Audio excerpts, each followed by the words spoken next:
Welcome.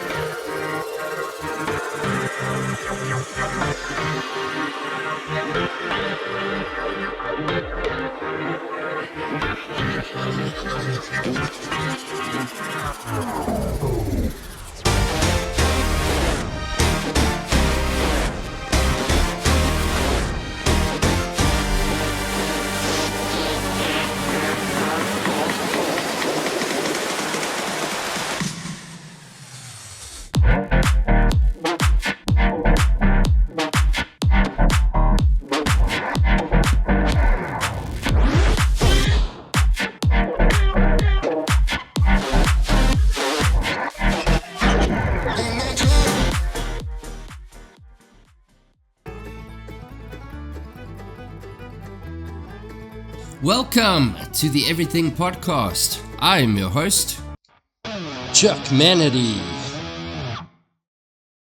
And in today's episode, we're going to be covering Love, Death and Robots Season 1, Episode 14, called Zima Blue. This was aired on March 15th, 2019 and has a runtime of 10 minutes. It got a whopping score of 8.3 out of 10 with 21,000 reviews on IMDb.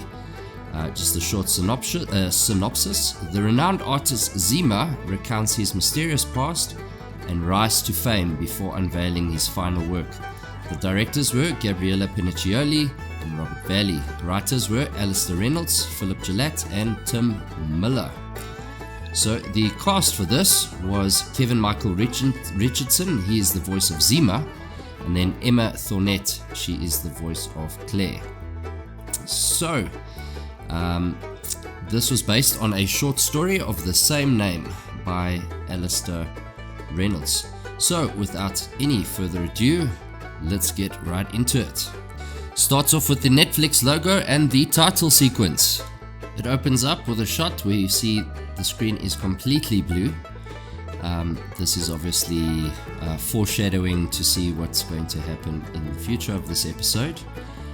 And then you see a very futuristic speedboat making its way across the ocean. So the blue is the ocean, so it comes into frame that you see the rest of what is going on. Then you hear Claire narrating, saying that everyone's heard of the final art presentation of Zima. She's been asking for interviews for years and has always been rejected. And finally, lo and behold, Zima has accepted her interview invitation, and she is on her way now to where Zima is residing, and she has an invitation of some sort in her hands. Claire mentions that Zima was into portraiture and the figures within the portraiture were not big enough for Zima. He was not very happy with it. He's looking for a deeper meaning, so he started painting things within the cosmos. So one of the first huge portraits that you see is probably like something similar to what Saturn is. It has a ring. It's not Saturn though, by the looks of things. It has exploding rocks hitting the rings, nice reds and purples and the like, and it's a brilliant portrait nonetheless. So within the second portrait, second cosmos artwork, he then takes a little blue, he paints a little blue block right in the middle. But as soon as the paintings went on through the decades, the abstract shape changed and started getting more and more big within, or taking up a lot more space within the artwork. So you see in the beginning it's a tiny little blue square, but eventually it became bigger and bigger and bigger as they went on. The shapes within the artwork all had the same blue, and it's called Zima blue. It was a very specific kind of blue that Zima was able to make. So Zima started painting full murals in blue, and these murals started getting bigger and bigger and bigger, and you can see as it's going through, you see the pyramids and a couple of flying airships of some sort in front of the mural, to give you sort of an idea of how fantastically big it was. You will see it on my screen from time to time as it rolls through, and it goes to the point where the mural is basically almost in space, or basically in space from what it looks like. You then get a shot before it swings back into her jet-powered boat thing, or speedboat, the futuristic one that I was telling you about. But just before that, you actually see these little space spray painting things, and it's busy spraying the rocks blue, and his mural, the final mural you see before it goes through back to the shot of her going to interview Zima, is a monstrous mural that is actually getting a shadow formed onto it via the moon from that planet. So it's humongous. Okay, so as soon as she gets to the dock where Zima is staying, because he's staying in the middle of the ocean somewhere, what I thought was a speedboat decided to fly away. So there you go. Very, very cool little contraption. Wish I had one. Claire goes onto the dock, and then Zima is walking towards her. He's quite intimidating because he's quite big, but he tells her not to feel intimidated, as most people, as soon as they've met him, are very calm after the fact. He's got a very sort of deep, soothing voice, and as soon as he starts speaking, you don't really feel the intimidation. So yes, he's a force of nature. He's massive, has a very sort of tall, thin aesthetic, but you can see he's actually very sweet at heart. He makes mention to Claire that he hasn't spoken to the press over 100 years. So he's been around for ages, and says that Claire's going to help him tell his story. So Claire is narrating a story in the back, or like a side story, where she says that there was a planet called Kharkov 8, which did illicit surgeries and all that sort of stuff, which Zima partook in. Claire then mentions that his body was changed completely with the surgery. His skin was some sort of pressure or compressed polymer, and he could endure all sorts of weather, and he didn't breathe oxygen anymore and all sorts of things. So he's in essence become sort of some sort of superhuman robot type thing, I guess. And you see some shots of him walking through the snow, climbing into volcanoes, so he could withstand all sorts of nature and heat and cold and so on and so forth. I'm kicking a dead horse here. Just a quick one. Passion Animations, before I forget, Passion Animation Studios was involved in this, and the artwork here is super unique. It has a sort of comic book aesthetic for some parts of it, other parts no, but the characters themselves, like the way their hair is colored in and that sort of stuff, it reminds me very much of what a comic book would look like, or some comic books. And so anyway, that was just a side note, and Zima takes Claire to what he says is going to be his final project, and you see these robots basically sticking blue blocks inside the pool, and there's a construction going on where a pool's being constructed with those robots making the blue blocks, and there's stands and all sorts of things to create a bit of a spectacle. So Zima goes into a backstory about a woman that he had known or met somewhere, and she was very good at robotics, and she made this robot that would clean the ceramic side of her pool. So he's obviously mimicking that in his final artwork. So what she did is she gave it a brain, some technicolor vision, all sorts of stuff, and that robot was able to make its own decisions with regards to how it cleaned the pool. So she wasn't happy with that, and she continued to make it better and better. Then in the story, the lady unfortunately passes away, and he says that the robot that was left there was passed through hand in hand from person to person to person through time. So as it was passed through, there was little modifications made, little upgrades, all that over the years and through the different owners. And he said that robot eventually became me. So he was initially that little pool cleaner, and now he's Zima.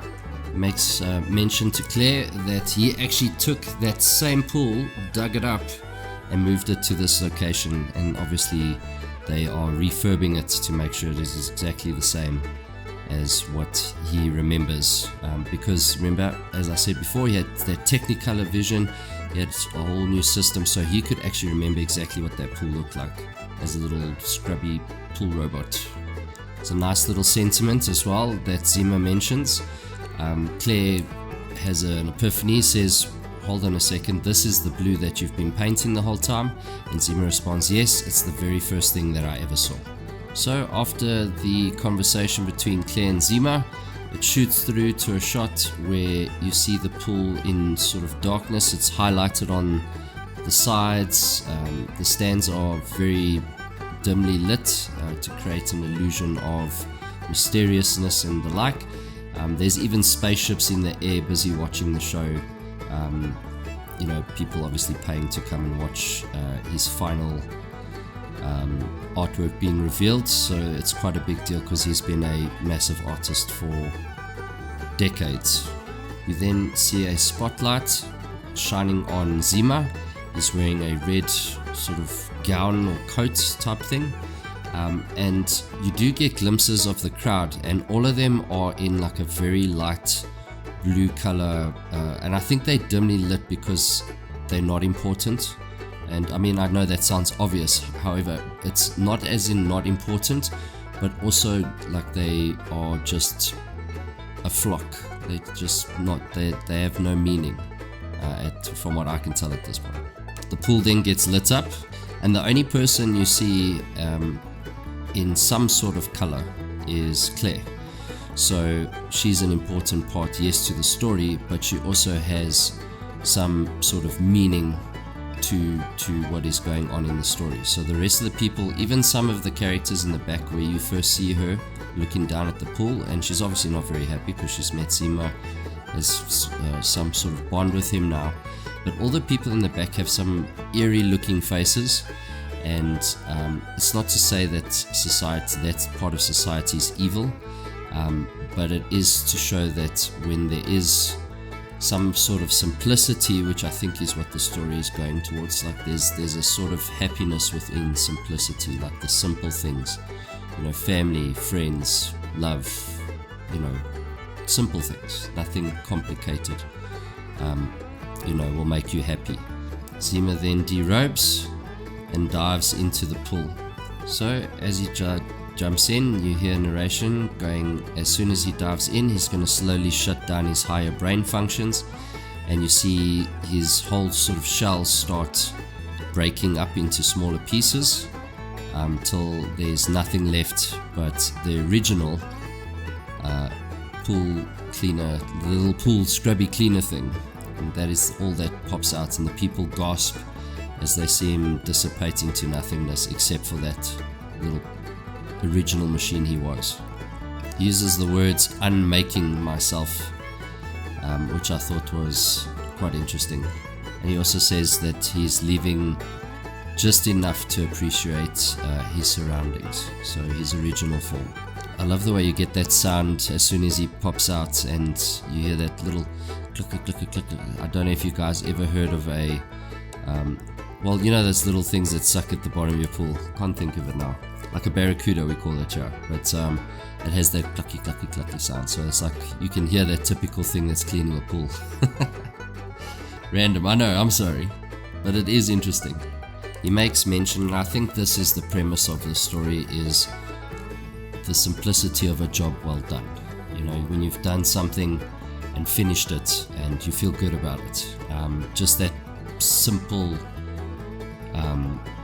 basic tribal feeling of being a human is a task well done, and you feel good about it afterwards, which is true. The last thing that you hear Zima say is that he's going home.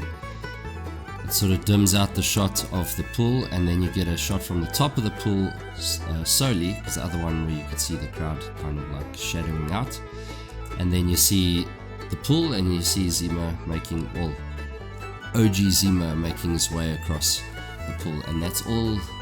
That is it for this episode, actually, today.